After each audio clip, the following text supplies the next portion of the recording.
Hello, friends. Welcome to what is turning into a windy um, recording for the tarot forecast for August 2024. And today I am going to be using two decks, the Rebel Oracle. Some of you may remember this from my video over my birthday, where I was doing multiple unicorn decks, the last unicorn deck and this one, because it has this lovely no unicorn. You are loved. And the no unicorn is more that this is a very blunt oracle deck and no holds bar and woo! And I am not sure whether or not these winds are doing that because they fully agree that it is time to let go of fluffy bunny language and be really blunt and to the point, or if it is just to help clear this July away, because I know I did not do a July tarot forecast, and July was a lot for me personally, between the festivals that I was doing and integration of my dad's memorial road trip with my mom and finding out about the death of Sam Mowry. And like, it's July's been a lot. So I feel like this wind could also be helping to get rid of all of that challenging, crunchy energy that's been going on. And I stopped shuffling when and I wasn't looking. One of the challenges with this deck is like, you will always see something. And oh, we are back to you are loved on the front. And vulnerability is hot as fuck. So as we go into August, as we go into this Leo time, this blustery Leo time, there is also this invitation to be vulnerable, to and to be okay with that, as okay as possible, wherever we are in our grieving processes, wherever we are in our integration processes, wherever we are within our mental health. And the other deck that I am pulling from is the Pride Tarot, a compilation deck created and published by US Games. And much of the book was written by my friend and colleague Arwen Lynch-Carr. And in part, this deck is coming out for August 1, because it is always a good reminder that love is love, and supporting LGBTQ AI2+ is always a good thing.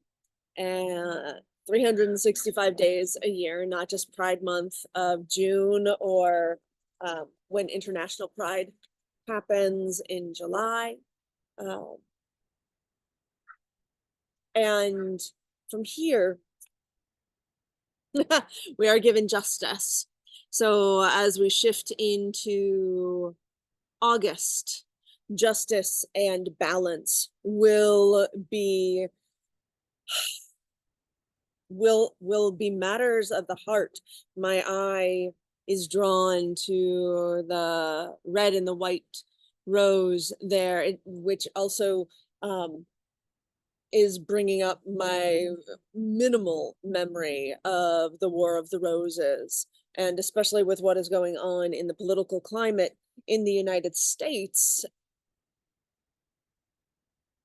That is interesting to think about. of, and I don't know enough about world history to remember the hows and the whys of why the War of Roses happened, but it may be that this August is a time for us to look into that past and listen to our heart and listen to justice, listen to those around us, to walk whatever delicate tightrope we may have with others around us, especially for folk who don't share your political or social views. And to remember this vulnerability is hot as fuck. Like, whenever we can speak from the heart, speak from our own lived experiences, make those personal connections will be so powerful for us in August. And the Queen of Swords, if we realize that after being vulnerable, after being just, after weighing the scales and finding balance, it may just be that in August we need to cut some shit out. We need to cut some people out. We need to cut toxic behaviors out. We need to cut out either or thinking. We need to broaden out this gray scale that we have, remembering the shades of gray. Because this card gets all of its grayscale just through black and white, little teeny tiny lines. There's not a smearing here. And I am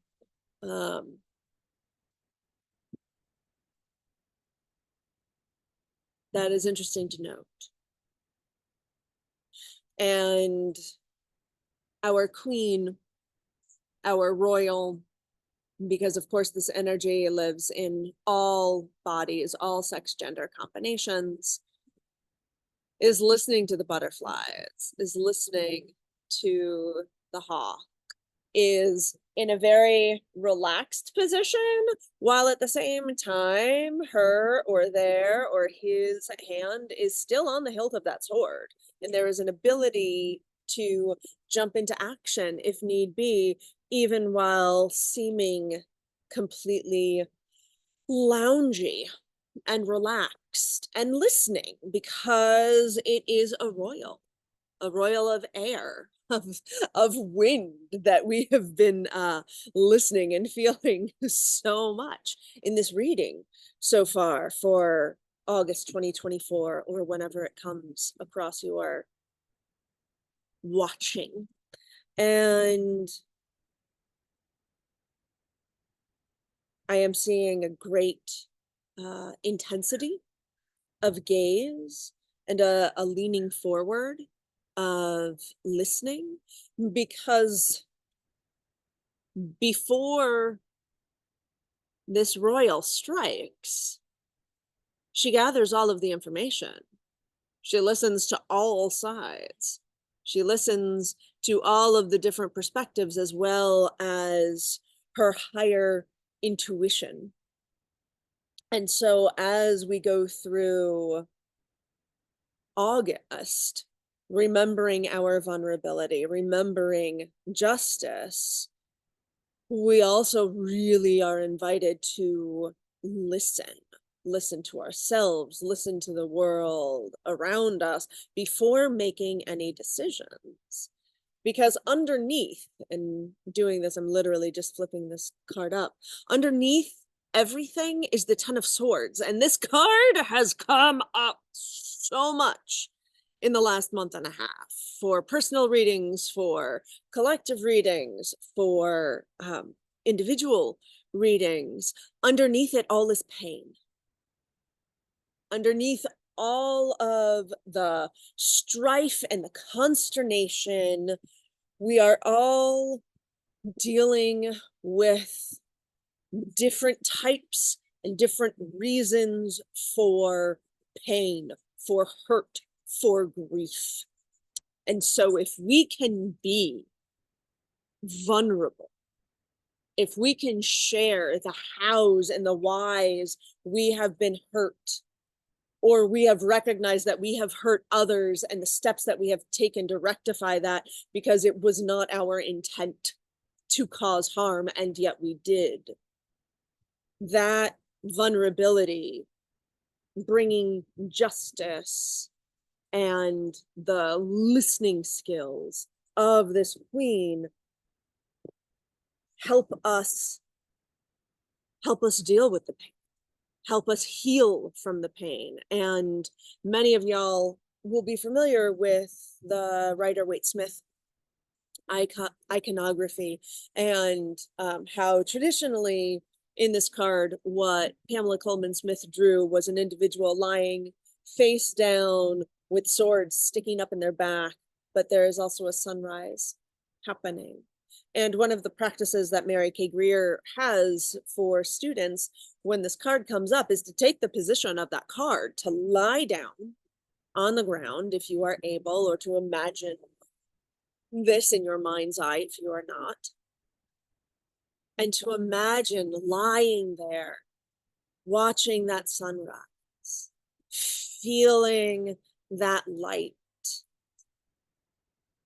as it starts to illuminate the land and yourself. And remember how that feels, so that, and dance through it. I love the fact that in this individual's literal open heart are dancers.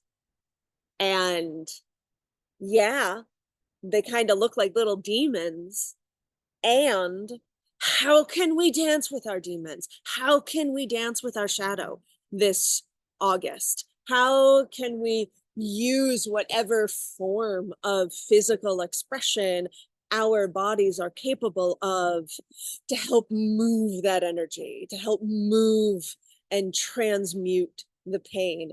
And when I shifted up what the cards a little bit and took the vulnerability as hot as fuck off of the top of our rebel deck, and underneath that was seriously like, just do it, just like whatever that is, whatever you, and I certainly know many a thing I have been procrastinating on for many reasons, and the winds are like, yeah, just do it. And what just happened was the winds literally blew this 10 of Swords off the top of my deck. And what is underneath that 10 of Swords is the Lovers. And what that's saying to me right now is that underneath the pain, and maybe even part of the cause of the pain and the hurt that we are each dealing with individually and collectively, is because we love, because we care. Certainly, that's a huge piece of the grief that I am currently processing. We feel grief and pain deeply because we can also feel joy and love and exuberance deeply. And an army of lovers cannot lose. An army of lovers cannot lose. Third time to make it a charm, say it with me. An army of lovers cannot lose. And did you see how the light just changed?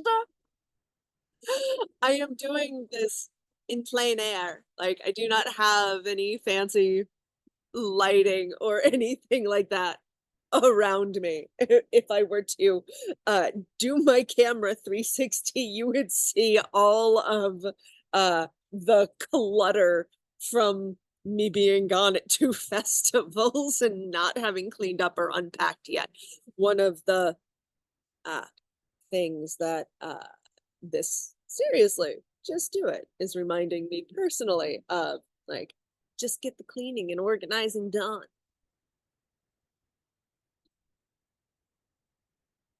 And as we are talking with others,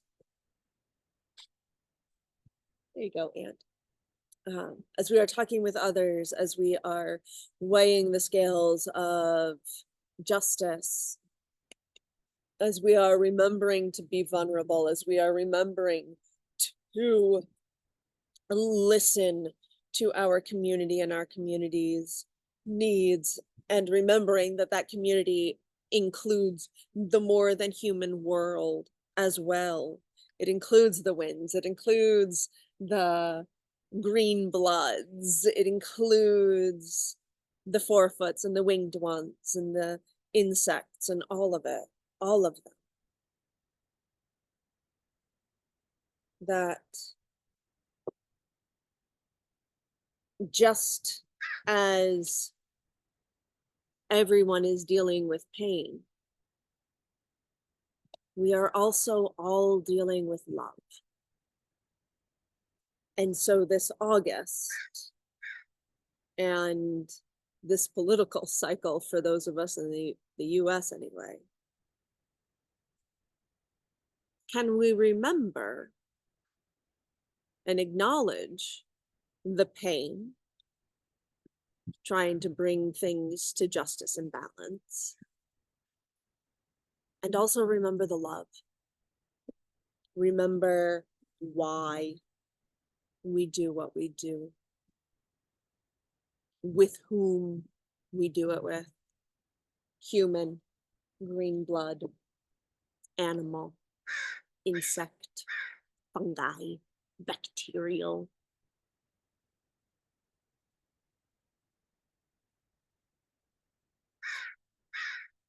I hope this helps, friends. If you want to do a deeper dive into your month's outlook, you are welcome to book a session with me, and you are always welcome to please like and subscribe this channel, as well as join Group Tarot's Patreon. It helps keep all of this sustainable and in balance. From the winds and I today. Have a beautiful day.